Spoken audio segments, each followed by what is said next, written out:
On TV, on radio, and on your smartphone. This is TalkTV.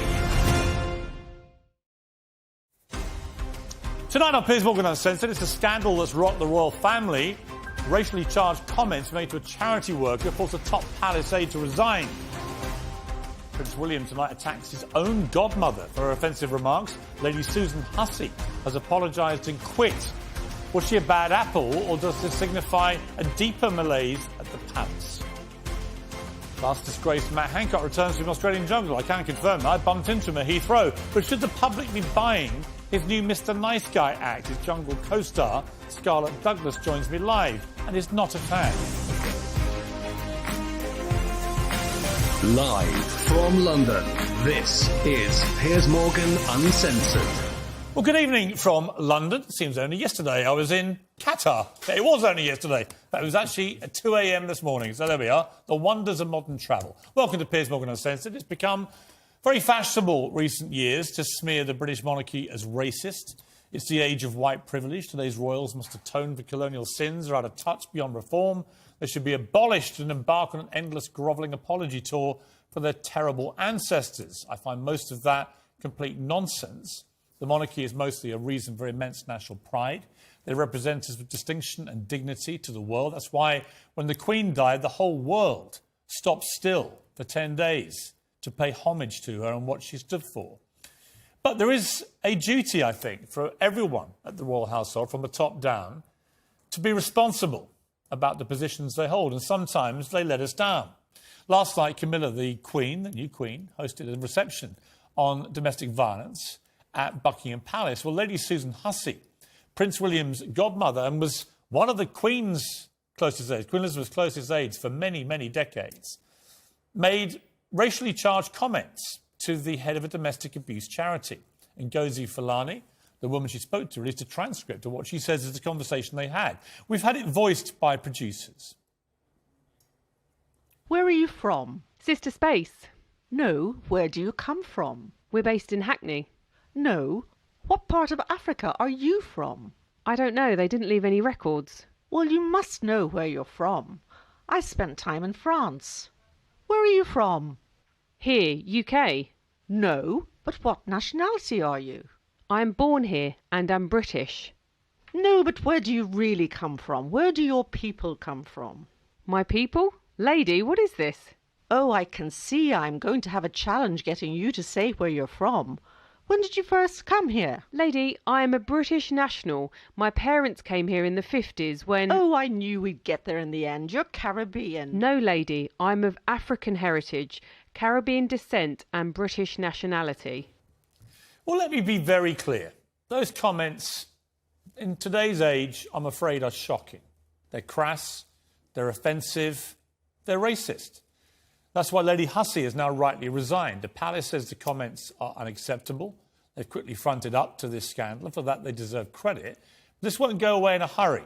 It will be grist to the mill for those who want to trash the monarchy and brand it a racist institution. The timing could hardly be worse. Next week, the Duke and Duchess of Sussex will be ludicrously given a Human Rights Award for fighting racism in the royal family. It was Meghan, of course, who infamously smeared the monarchy as racist in her Oprah Winfrey Wine-a-thon.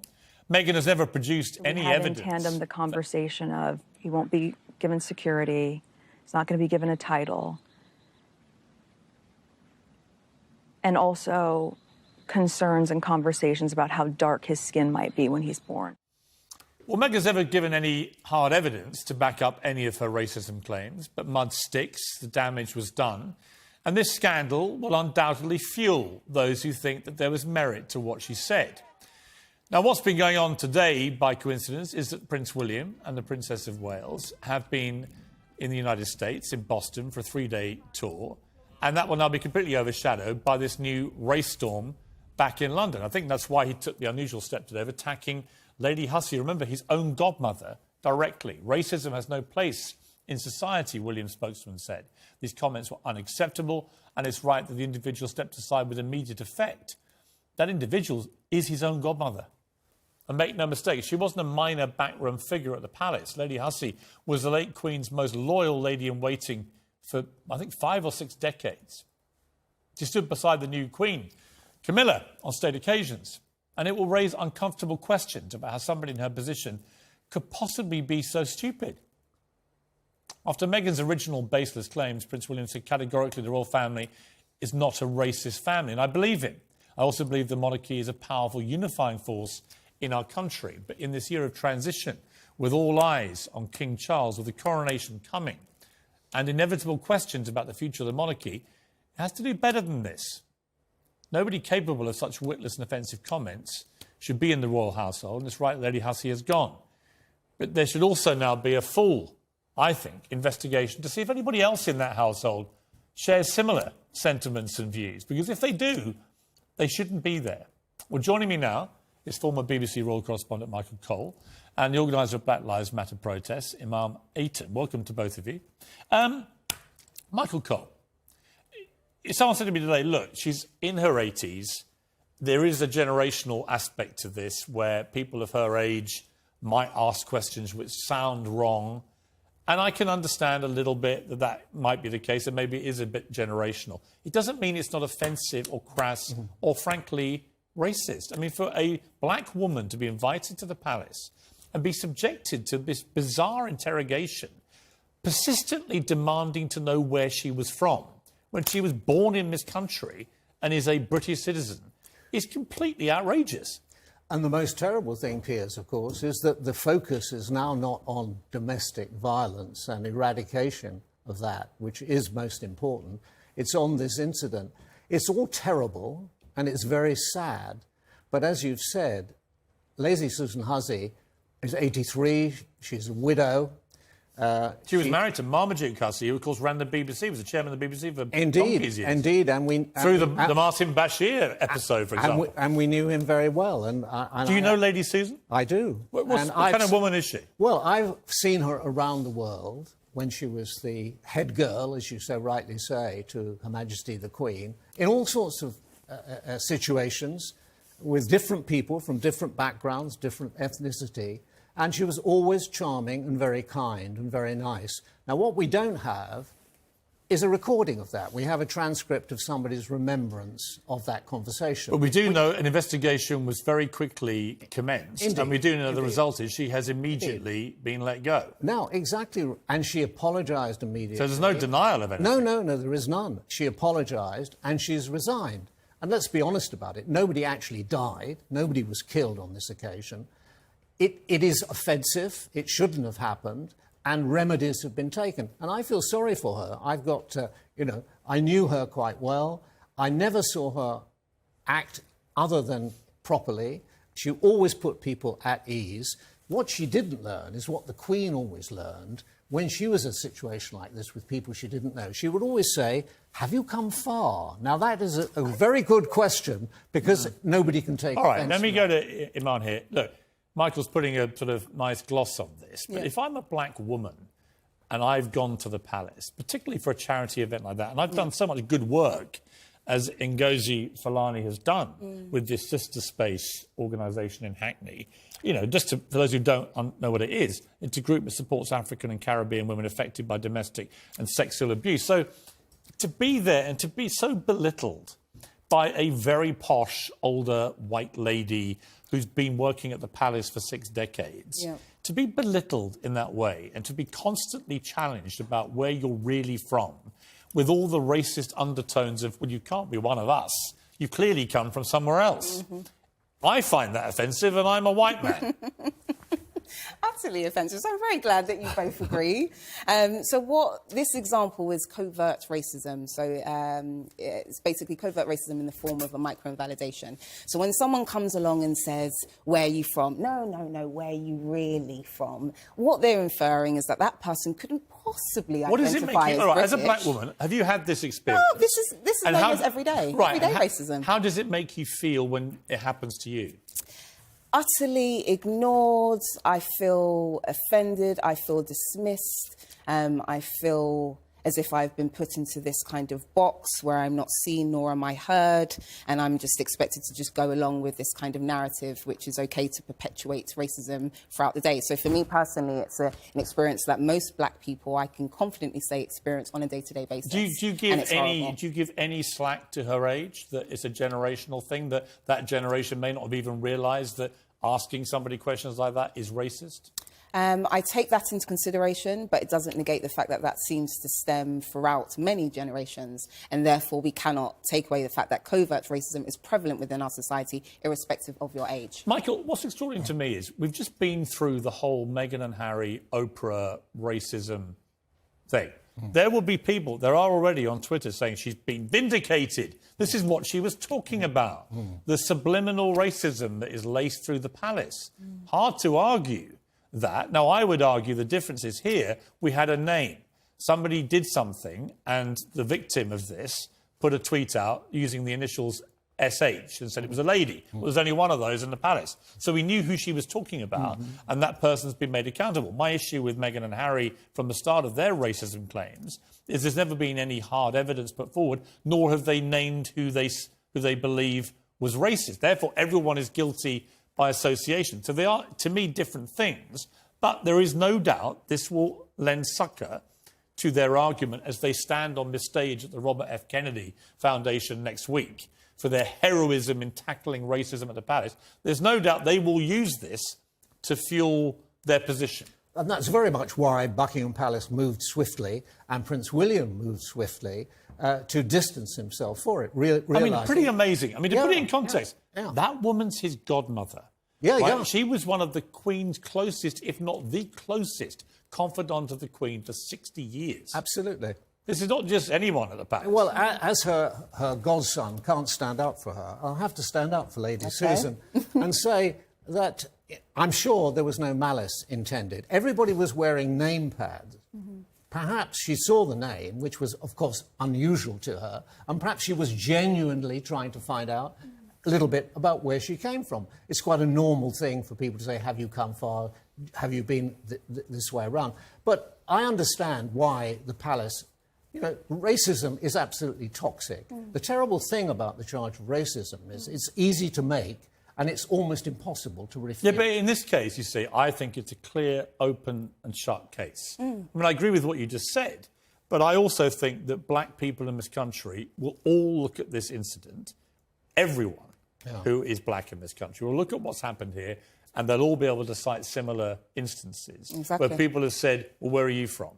And not really wanting to think they're British like we white people. And that is the damaging thing about this episode, is that you've got somebody at the heart of the palace for so long, so close to the Queen, so close to all of them, William's godmother, right? I mean, that's where I think if I'm in your position, you know, representing a community looking at this going, yeah, A, we've all been through this, and B, wow, that's somebody quite senior at Buckingham Palace doing it. Yes, and I think I have to add the fact that it's a double kind of slap in the face for a lot of black people, because ultimately this event took place where Queen Camilla, made a speech that was focused on domestic violence, and she made it quite clear we need to...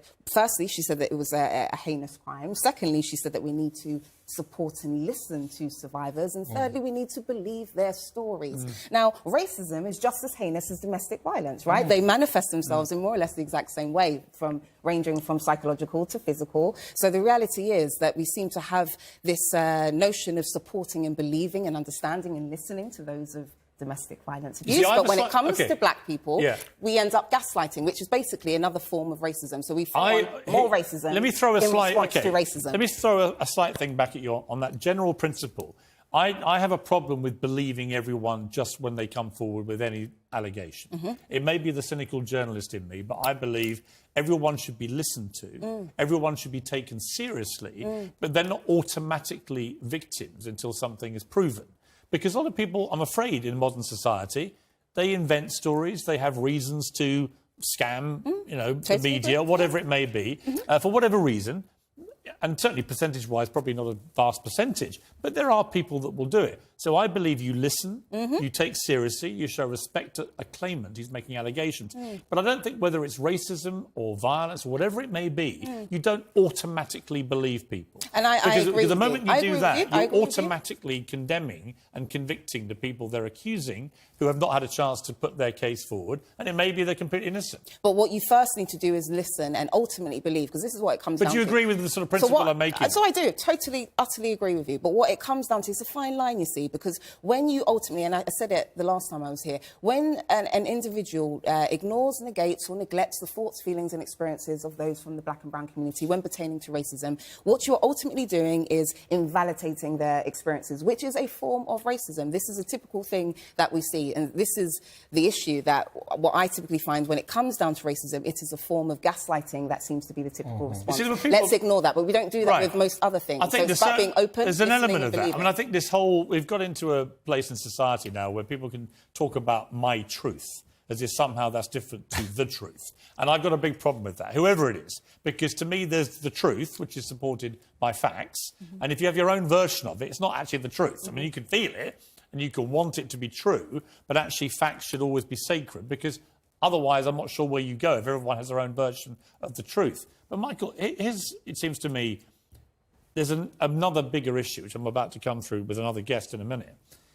We now have William and Kate in Boston for 3 days. This is supposed to be the big coming out of the new Prince and Princess of Wales in America. You've got Meghan and Harry in California about to go to New York to receive this Robert F. Kennedy Foundation, which I think is ludicrous for their heroism in combating racism at the palace. That's not why they left. They left because they wanted to do their own thing, have their royal cake and eat it and make gazillions out of Netflix. We all know that. A documentary is coming out very soon and we'll all see it, as is the book. And you've chosen to ignore exactly what she said about her experiences, thoughts and feelings. So that's gaslighting. No. So let me just throw that in with your speech. Let me just throw that in. I have to throw that in. You can say that. Please, apologies for interjecting. Apologies. I will refer the Honourable Lady to the answer I gave some moments ago, which was actually she needs to come out, they both do, and say who it was that expressed the concern about the skin colour of their child. I agree. Because the other allegation they made, that Archie was not a prince because of his skin colour, was very quickly discounted. They just got that wrong. It had nothing to do with his skin colour, everything to do with the order that things go in the palace. So it's only down to that one charge left, which is that someone in the royal family expressed concern about the skin colour of their child. And she said it happened at a certain time. Harry then said it happened a year and a half earlier. They couldn't even work out what year it happened, and we've never had a name. Unlike here... Well, why do you think they haven't given a name? Why do you think they haven't... Because it's out of respect. The same respect that you have, the same deference that you have, is the same deference they have. And that's why they won't necessarily give out that name. I think they've shown unbelievable disrespect to the royal family. Because of stating their own personal experiences within the royal family. That's disrespectful. They've milked their attacks on the royal family to the tune of hundreds of millions of dollars. Why do you say that? I'm genuinely curious, because you're saying milk. And so all of these things, again, I'm just throwing it back at you. What it appears to be is you are ultimately gaslighting Meghan and Harry's experiences. Yes, you are. I'm directly... Hang on. I'm asking... I'm responding. I'm directly calling them out. I'm saying that what they've done, they have taken their royal titles from an institution they profess to dislike. They've taken them to America and they are fleecing them for massive personal commercial gain. I think it's completely outrageous. Not to build self-awareness. I think it's completely outrageous. Self-awareness. Self-awareness? Yeah, it's self-awareness in terms of racial prejudice and racial prejudice that lies within institutions. You don't think that has anything to do with their motion to hold your fire. I'm not letting you go because I'm enjoying this. It's a good debate. Thank you. Wait a moment. Stay, both of you. We're going to come back after the break and we're going to debate this and also talk about what's about to happen in America.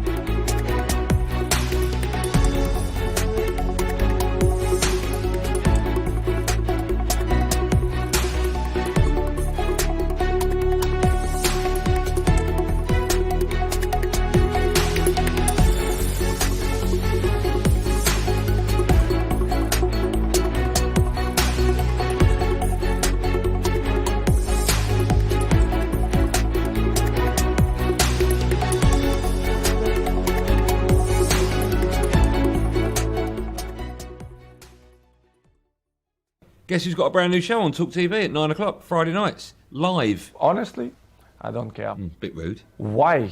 Just a bit of fun, Friday nights live. I will be honest with you. Maybe not too honest. The criticism was so bad. Come on, Cristiano, give it a chance.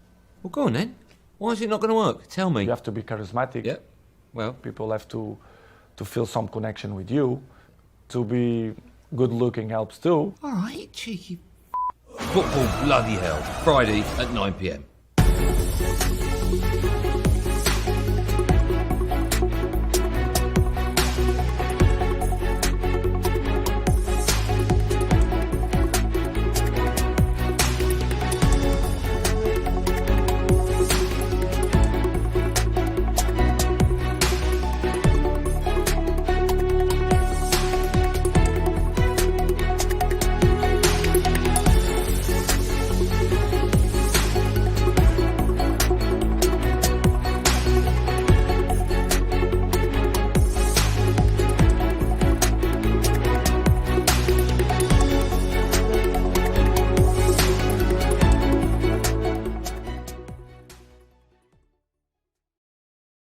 I'm Tom Newton-Dunn. Join me on First Edition, a brand new current affairs programme which brings you tomorrow's news today.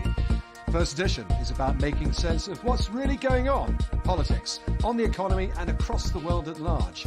News that makes sense, opinions that matter. So don't miss First Edition with me, Tom Newton-Dunn, each weeknight at 10 p.m. on TalkTV.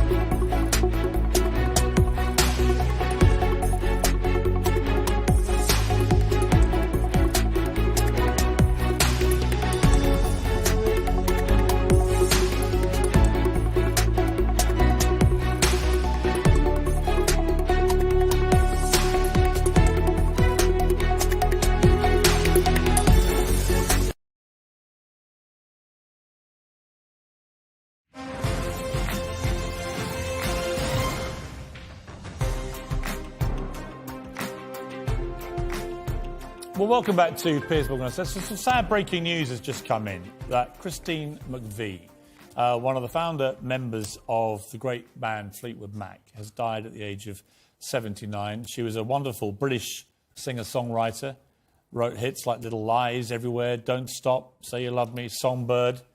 She left the band after 28 years in 1998, returned in 2014. And there's a statement from Fleetwood Mac. There are no words to describe our sadness at the passing of Christine McVie. She was truly one of a kind, special and talented beyond measure. She was the best musician anyone could have in their band and the best friend anyone could have in their life. We were so lucky to have a life with her. Individually and together, we cherish Christine deeply and are thankful for the amazing memories we have. She will be so very missed. Christine McVie from Fleetwood Mac, one of the great British singer-songwriters. Sad news tonight. Well, we were talking before the break about this big royal race row which has erupted, with one of the most senior members of the royal household having to resign after making racially charged comments to a black charity worker at the palace yesterday. This all coincides with the new Prince and Princess of Wales' trip to America, to Boston, to be more precise. This is their first trip there for 8 years. And, well, it's all going up in scandalous smoke. Right at the moment that the Duke and Duchess of Sussex have got their new Netflix series premiering, we believe, next week. Well, Michael and Iman are still with me here. Plus, I'm joined now by author and journalist Maureen Callan from the Daily Mail, who thinks that the Cambridges may have taken the trip to take on their rivals from Montecito. So, Maureen, welcome to Piers Morgan Uncensored again. Great to have you. There's a lot going on in your country involving our royals. We've got the rival princes now on the same American soil, albeit separated by a few thousand miles at the moment. But what do you make of all this? And in particular, you've got Meghan and Harry next week getting this award from the Robert F. Kennedy Foundation for the heroic battle against racism at the palace. And right here is a gift, isn't it, where you have a senior member of the household who has basically been pretty racist in the way that she spoke to a black woman at the palace yesterday. Agreed. No question about it, no debate about it. However, if you look at the reception that William and Kate are getting in Boston, and the level of dignitaries who are welcoming them with open arms. You have in Boston Caroline Kennedy, the flamekeeper, really, of the entire Kennedy legacy, such as it is, hosting William and Kate and hosting this Earthshot Awards, you know, giving the families imprimatur, as it were. And then you have, a few days later, Harry and Meghan, who are going to go to New York and accept a vague humanitarian award from the RFK Human Rights Foundation, which I defy anyone to tell me one single thing this organization has done for human rights in the past, say, 5 years. Being emceed by none other than Alec Baldwin. I mean, that's unbelievable. The man who shot and killed a co-worker. Yeah. And has since said many times he is not sorry and he's not the one who did it. You know, you couldn't make this up. And I think you're going to see in the coming days, you know, the way that the palace and the way that William and Charles handled this so swiftly and so unequivocally. I think this is going to recede. I don't think anybody truly believes that William and Kate are upholding some sort of racist Who is institution. more popular, Maureen, in America now? I mean, have Meghan and Harry managed to build a new celebrity lifestyle there, which is now resonating, particularly with younger people, perhaps the more woke members of the community? Or are the, as we call them, the top dogs, really, who are the heirs, the king now and the heir to the throne? You know, in the pecking order of the royal family, it's very much Charles and Camilla, William and Kate. Are they seen to be on a higher level by Americans or not? I get this question all the time, and I feel as though you in Britain don't believe that we in America see through Harry and Meghan. Well, we would much as there hope you was in do, Britain Maureen. in We the would beginning. hope you do. We do. I can assure you. The special relationship continues unmolested, trust me. But no, I mean, we've all had this sort of awakening where, you know, as you said with the Oprah interview, nothing added up. You know, there were so many inconsistencies and so many wild and vile accusations being flung. And none of it's really stood up. You know, nobody wanted them to fail. But I also think in America, witnessing the true outpouring, the true sustained outpouring of grief at the Queen's passing, you know, we, I think, have come to have a new understanding of what the monarchy means to modern Britain. And I think that in that sense, Charles and William are held in fairly high regard. Right. Maureen, thank you very much indeed for giving me that perspective from across the pond. Let's come back to Michael for a moment. There's another story this week, which was that a senior policeman, Neil Bazzu, came forward and said that Meghan Markle in particular had been the subject of a lot of very serious threats against her life by far-right terrorists, let's call them what they are, in this country. And it was a rising problem. And that is a concern and may have been one of the reasons, I guess, that they felt they should leave the country. Although I would say I'm not sure you're any safer in America, which also has a lot of far-right people making a lot of threats, nor do I think the rest of the royal family are not constantly given threats as well. Yeah. So it's hard to know quite how you calculate all that. But certainly in her case, a lot of it was apparently racially motivated. Absolutely appalling. Apparently these threats were so vile that they couldn't even be articulated by those who were describing them. But if I may just backtrack on what the lady from the Daily Mail was saying, whatever William and Kate do, or Meghan and Harry do, it will have no comparison whatsoever with the last Princess of Wales, when she arrived for the first time. She'd never been to America before. November this month, 85, and she came into Washington, D.C. I was there. She was at the very height of her fame and her glamour. She danced at the White House. I have a brilliant story about this. OK, well... So when William was last in New York, I happened to be staying in the same hotel. Well, And every time they were using Must have been the Carlisle. It was the Carlisle. And every time... The Carlisle. The Carlisle. Very lovely hotel. And every time they used the elevators, everybody else got roped off, including mere mortals like me, which to my deep irritation. So you'd have to wait for the royal party to come in, get in the lift, go up and whatever. And I found myself trapped behind the rope one day with Tom Selleck, Magnum PI. My goodness. Did he have his... This is one of the all-time great clanging anecdotes. And we got talking. Anyway, long story short, on the relevance of me jumping in there, he was at that ball when she danced with Travolta. And in fact, he said... And Mikhail Baryshnikov, too. And also Clint Eastwood and Tom Selleck. And the president. Wasn't forget the president. So Diana was dancing with Clint Eastwood, and Tom said, I had my great moment. I went up and I tapped him on the shoulder, which is the time-honoured convention of move over, son. She's with the magnet. Mm-hmm. And he said, I then started dancing with her. He said, and can you believe it? I get a tap on the shoulder a minute later, and I turn around, and to my utter horror, it's John Travolta at the height of his glorious international fame from Saturday Night Fever. And he said the next thing he's whisking around like his character in Saturday Night Fever. And he said it was the most humiliating tap-off he'd ever had. Well, let me just... So there you go. No, just a little anecdote, because after that wonderful, she was wearing this Victor Edelstein midnight blue velvet gown. She was wonderful. The next morning, there was a press conference at the National Gallery.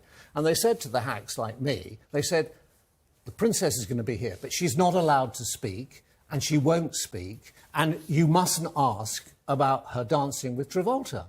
Obviously, this was absurd. It was a press conference for the press to answer questions. So I stood up and I said, could I ask, this is through Prince Charles, I said, could I ask you, Your Royal Highness, how the princess is enjoying her first visit to America, and in particular, how she enjoyed dancing with John Travolta last night? The prince was livid. He gave his cufflinks a big seeing to, and he said, well, I'm not her glove puppet. Yes. He said, but I think she enjoyed it, didn't you? And she embarrassedly nodded her head. Well, why on earth couldn't they have let her say so? And, of course, it was that moment. Well, you know why? Because Charles was livid that somebody had slinked his wife around the dance floor, and it was John Travolta, better than he could. I don't think I'd have liked John Travolta dancing with my wife, to be honest with you. Thank you both very much. Pretty good debate, as always. I appreciate it. Well, coming up next, so this morning I flew back in from Qatar to Heathrow Terminal 4. I was walking out to my car when who should I spot? Lurking right next to me, literally, Matt Hancock, who'd flown in from Australia, from the jungle, to face the music. The conversation went something like this. Mr. Hancock. Mr. Morgan. Oh, I said, I've spent the last few weeks giving you an absolute kicking. He said, yes, I know. It was, as my sons would call it, #orcs. Anyway, we're going to debate after the break whether he should be enjoying now fame and fortune as a celebrity with his former campmate Scarlett Douglas and top talent agent Jonathan Shalit. They'll join me next after the break.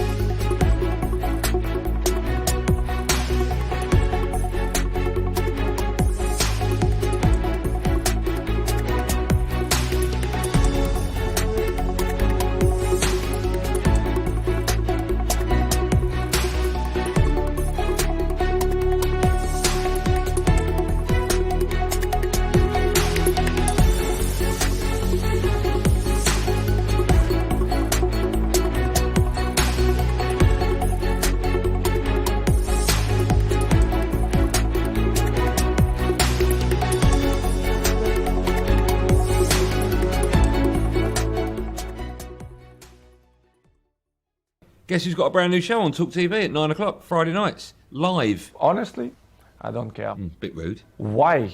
Just a bit of fun, Friday nights live. I will be honest with you. Maybe not too honest. The criticism was so bad. Come on, Cristiano, give it a chance. Well, go on then.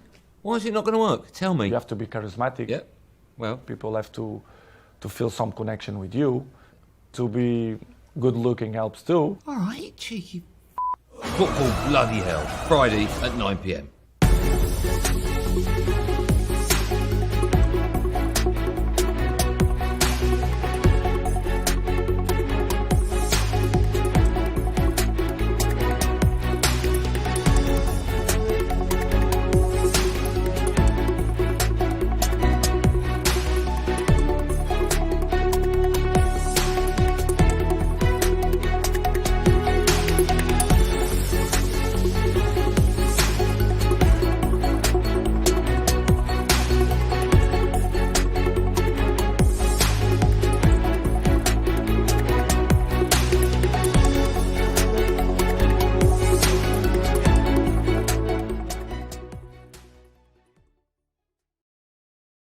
I'm Tom Newton-Dunn. Join me on First Edition, a brand new current affairs programme which brings you tomorrow's news today.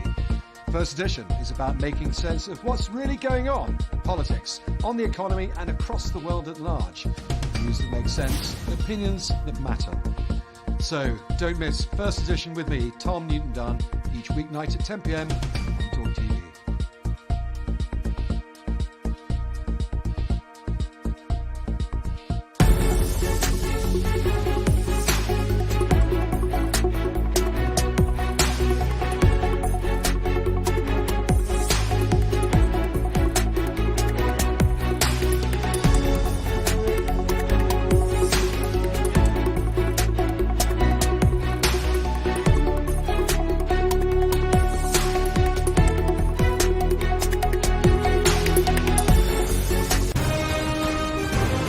This is TalkTV.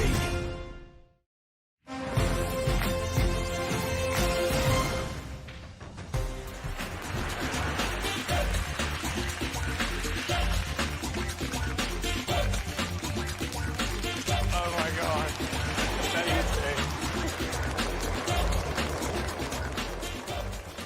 Yeah, we'd seen that grope before, hadn't we? That was the moment that our disgraced former health secretary came third on I'm a Celebrity, Get Me Out of Here.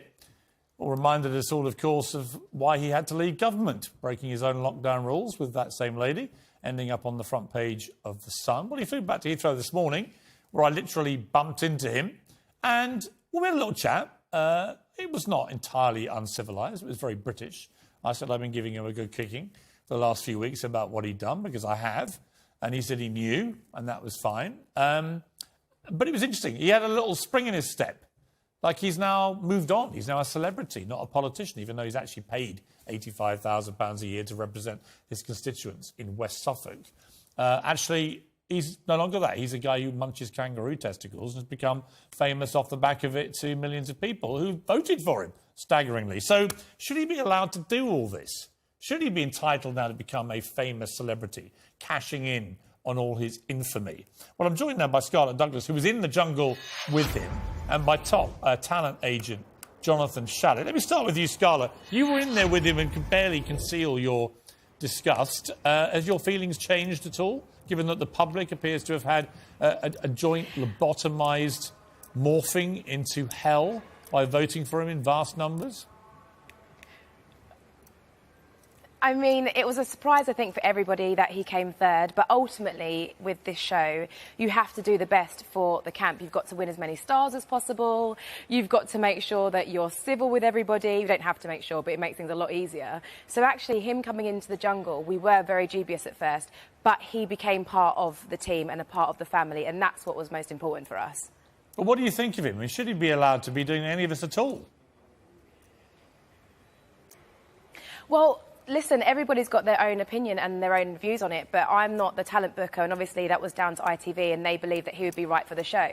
There obviously was quite a lot of controversy, and when he came in, us as the campmates were quite shocked that he was there, but ultimately we couldn't do anything about it. It wasn't our decision, so we just had to ride that wave and get on with it as best we could. Sounds like you've almost forgiven him. Us as camp or no, you. The you entire personally. nation? I mean, listen, for me, the minute he came in, I remember sleeping on it, and the next day I had to speak to him and say, ultimately, in camp, we are a family and we are a team, and we have to do the best we can in camp. Outside of camp, whether or not we're going to be friends, I really don't know. But here, we work together, and that's what's most important. So have I forgiven him?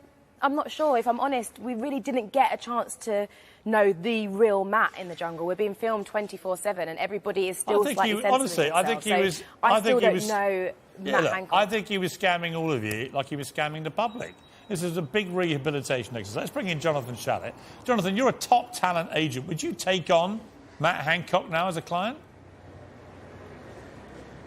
Well, it's not really a question at the moment. He's an MP, so I don't take on MPs as clients. So I can't speak for the future, but certainly not now. And I think, you know, as I understand it, Matt's remaining an MP, so it's not even a conversation.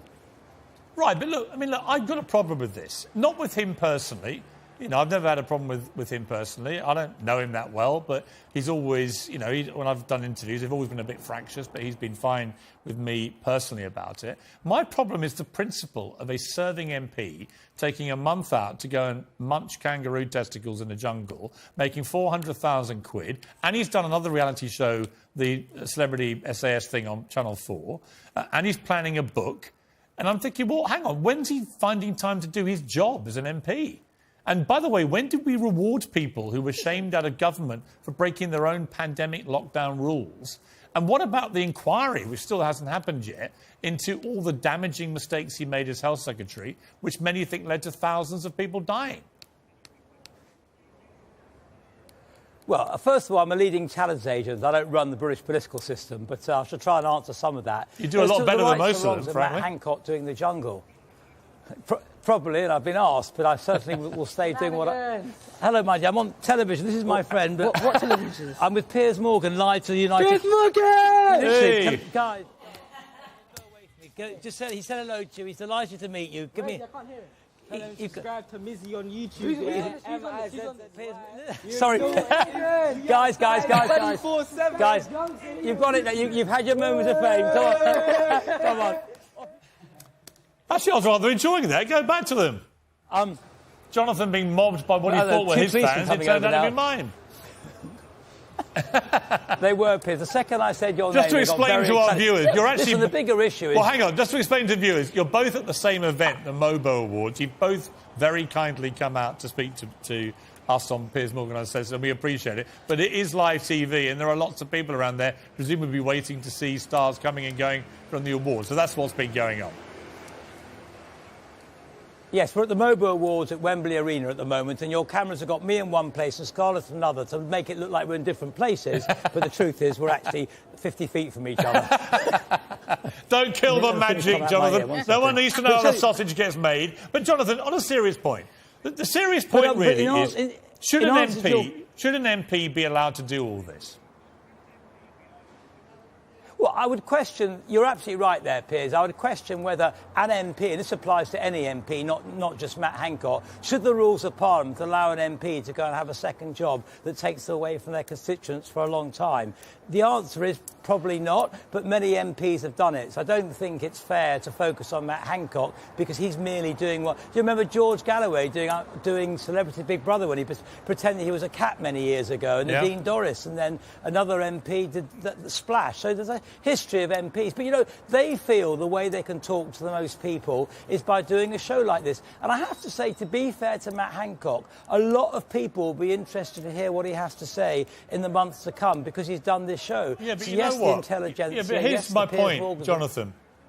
I would rather he comes on my show and faces proper forensic examination of all the things that have led to this point in his career, because there are some serious questions I'd love to ask him, which he has repeatedly ducked. We keep asking him, he hasn't come on. If he's watching tonight, because I didn't bump into him, he probably is. You know, come on the show, Matt Hancock, and maybe you put up a good defence for all the stuff that I've been throwing at you in the last few weeks. But I don't share the nation's joy at his rehabilitation because I think it's come way too early. I want to know the results of this inquiry. I want to know how culpable he is, actually, as the Health Secretary, for all these people who died, not least all the thousands of people who died in care homes because he sent people back from hospitals without testing them. So, to me, these are really serious things which I don't think should be distracted in the way they have been by him gallivanting with Anton Deck.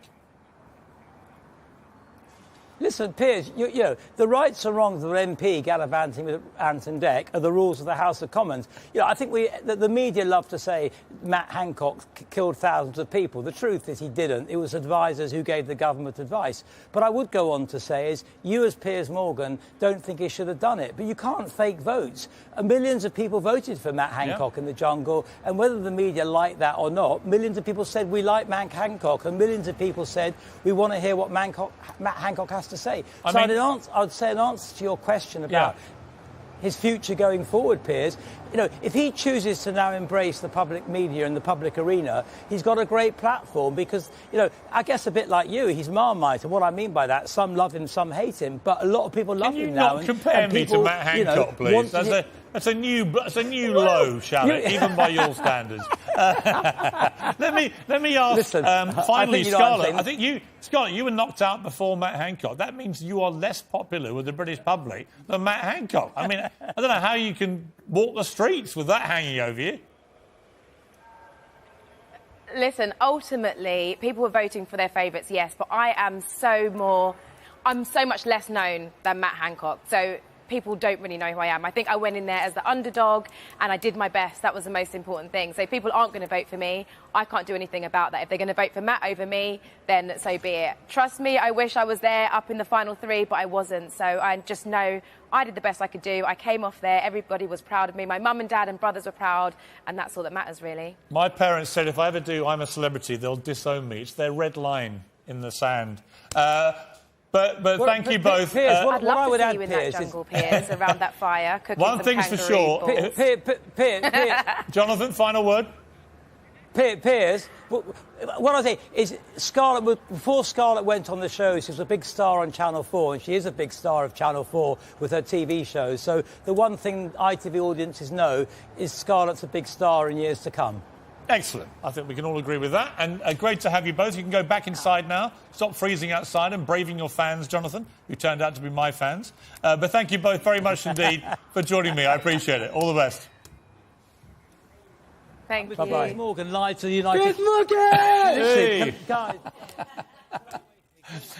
You got to love it. Live TV. Well, coming next, they call it the beautiful game, and this moment maybe proves it. USA's Anthony Robinson consoling Iran's Ramin Rezian after America's victory. We'll talk about that and more with my pack next.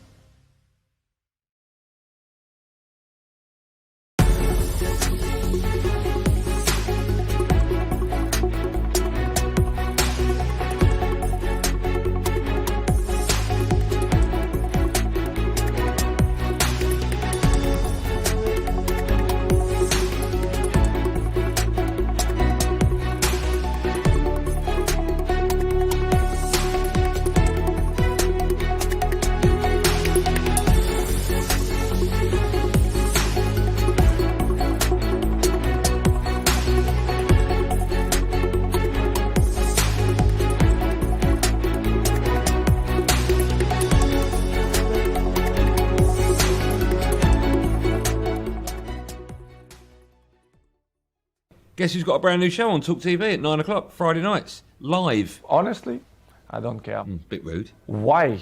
Just a bit of fun, Friday nights live. I will be honest with you. Maybe not too honest. The criticism was so bad. Come on, Cristiano, give it a chance. Well, go on then. Why is it not going to work? Tell me. You have to be charismatic. Yep. Well, people have to feel some connection with you. To be good looking helps too. all right, cheeky. Football bloody hell, Friday at 9 p.m.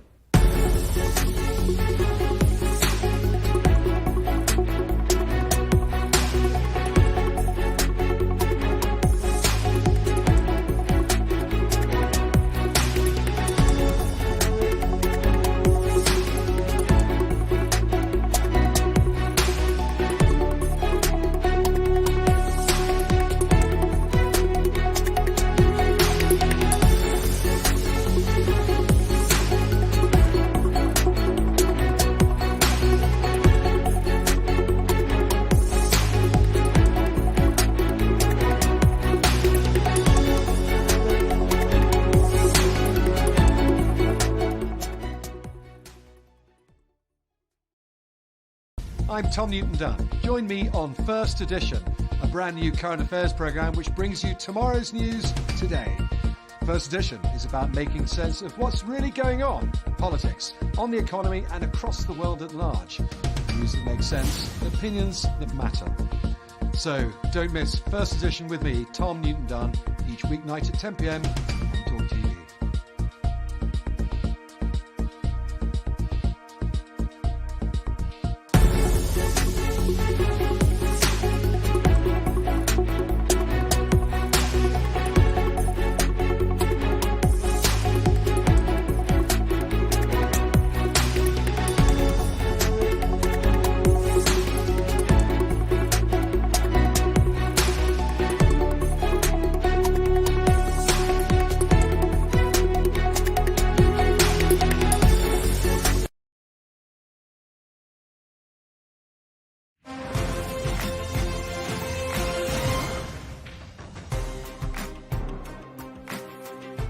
Welcome back to Piers Morgan Uncensored. My fantastic pack is here. Associate Editor of the Daily Mirror, Kevin Maguire, TalkTV contributor Esther Cracker, and political sketch writer of the Times, Quentin. Let's welcome to all of you.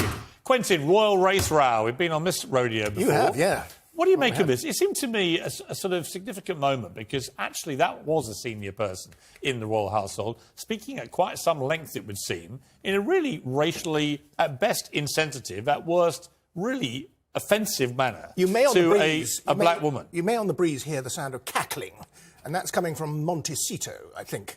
Right. Where Meghan and Harry are. They will be delighted by this, I'm sure, such is their generosity of spirit. I've got an 88-year-old mother. This lady, Hussey, 83. Yeah. Something, I find it hard to condemn a woman of 83. And also, I mean, Esther, happened it might be a bit of a generational view that kind of questioning would not, to people of that age, perhaps be as obviously insensitive, offensive as it would be to people of mine or yours. And my grandmother has made similar mistakes. I have had like sort of 93-year-old women asking me, "How is your English so good?" I was like, "I went to school in Watford," and they do make these blunders. It has happened to me. Have you had these conversations with people a lot? Absolutely. They say, but where the are you thing from? is, there's a level of grace I have with it because for the older generation, it's not right, and I'm not making excuses for it, but I can understand that for them, that's an appropriate way of addressing it. But when someone asks me where I'm from, for instance, and they're my age group, I'm like, well, I'm from Ghana, right? Because I clearly don't look Welsh to anyone, so I don't take offence to it. I think it's about how you approach it. But I do think in this particular instance, she was completely... I felt, Kevin, it was the fact she went on and on and on Yeah. and seemed to not want to listen to her when she said, I was born here and I'm British. No. That was, to me, the point when, well, at least at that point, shut up. That's right. well, it's clearly racist. I think it's rude and it's snobby. Was it malevolently done? It's also corroborated by somebody else who Correct. heard it. Was it malevolent? Well, we don't know what her intention was. Maybe it is because she's old, but that doesn't mean it wasn't racist. And it's a disaster for the royal family. Because terrible for William and Kate, because it's going to mar their American trip. It's perfect for Meghan and Harry's narrative of we had to leave the racist royal family. They're getting this award next week. I mean, all of it is bad, I think, for the royals as they try to come through all that stuff. Yeah, you couldn't make the timing worse for them. I suppose to William and perhaps Charles's credit, she's been frozen out immediately. Yeah. She's gone. Quentin, Matt Hancock, I mean, he won't go away. He's like a boomerang you throw and it just keeps hurling back at us. I literally bumped into him. That is the nature of the man, yes. It is. I literally bumped into him and we had a perfectly cordial conversation in which I said, I've been booting you around for the last few weeks. He went, oh, I know, yeah. And he said, absolutely perfectly phlegmatic. Job done as far as he was concerned. Gone in. Millions of people voted for him. He came third. I mean, quite extraordinary. He's a tigger. He's rubber. Yeah. He bounces a lot. Should we admire that quality? Yes, I think we possibly should, actually. But I don't want to... I don't think there's any interest at all in condemning or saying he mustn't do this or... I mean, I think there's a very strong element of vaudeville in politics. Always has been, and particularly... It's all theatre. Well, there's an element of that. Yeah. Certainly. And you also have to acknowledge, I know you find this difficult to, in this case, that the people have spoken. Yes. No, I do. I just think whenever you let the British public make a decision... you end up with things like Brexit, you end up with Matt Hancock coming third, and you end up with the boat that was named Boaty McBoatface. Yeah, well, what rule one? Never let the British public vote on anything. Ever. Yes, absolutely. El Presidente Morgan. They were having a laugh in a way, weren't they? That's what they were doing, and you could vote up to 5 times, so it wasn't a true democracy. It sticks in my gullet. There's been no inquiry into the pandemic, which is at the moment. Look, if it acquits him of any bad mistakes or wrongdoing, fine. I'll be the first to say it. I think he should at least wait before the rehabilitation tour. I condemn him for going and abandoning his constituents in Parliament. I mean, that should have triggered a by-election. You could have a Bush-Tucker bill in Parliament to outlaw such behaviour, but I think it should, in the end, be down to Esther, what do you the voters in Suffolk and his own party. I think it just makes us take politics less seriously. I think him doing this should have automatically triggered a by-election. Yeah, it's a complete insult to the public. And I do think there should be an inquiry into how he handled COVID, because clearly that's on people's mind. Yeah, there will be one. Well, he should have done this after it came out. Before he goes munching testicles. A picture of a toad on his head isn't going to save him when he's Quentin, you're a man of words. You're a great literary intellect. Steady on, Obi. Not least when you look in the mirror. Greatest British author of all time. This was a new poll. Number 1, Jane Austen. 2, J.K. Rowling. 3, Roald Dahl. 4, Shakespeare. 5, Orwell. 6, Tolkien. Arthur Conan Doyle. C.S. Lewis. Charlotte Bronte. Emily Bronte. Where do you sit with that? Who's your favourite?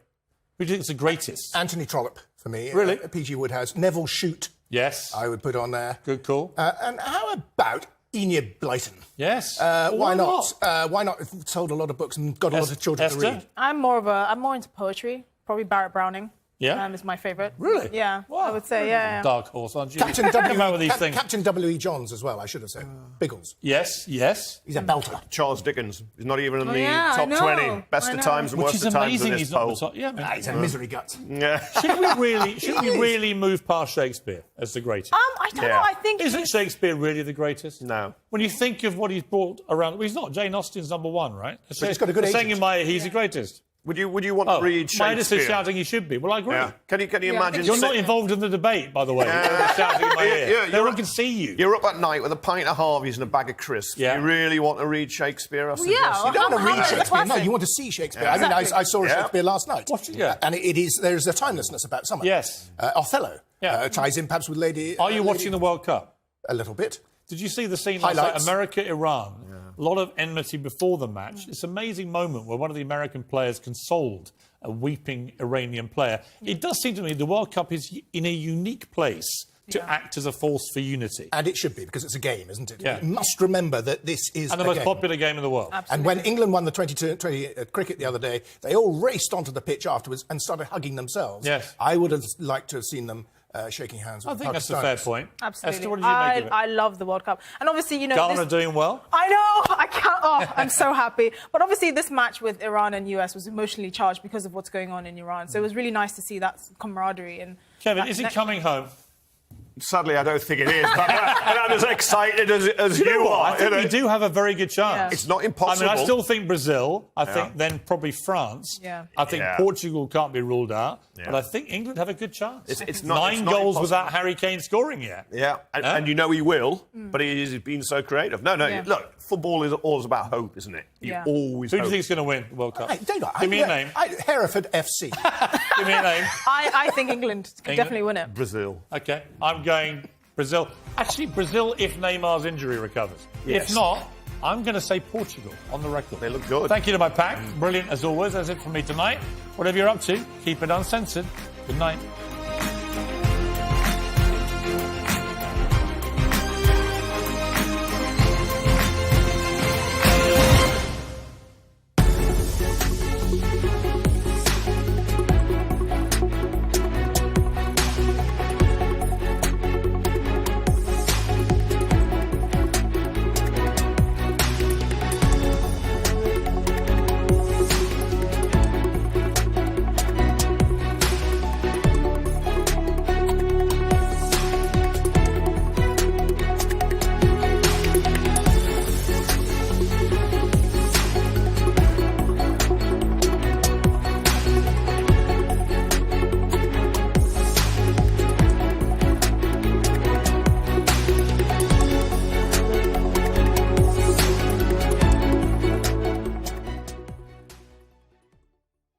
Guess who's got a brand new show on TalkTV at 9 o'clock, Friday nights, live. Honestly, I don't care. Bit rude. Why? Just a bit of fun. Friday nights live. I will be honest with you. Maybe not too honest. The criticism was so bad. Come on, Cristiano, give it a chance. Well, go on then. Why is it not going to work? Tell me. You have to be charismatic. Yeah. Well, people have to feel some connection with you. To be good looking helps too. all right, cheeky. Football bloody hell. Friday at 9 p.m.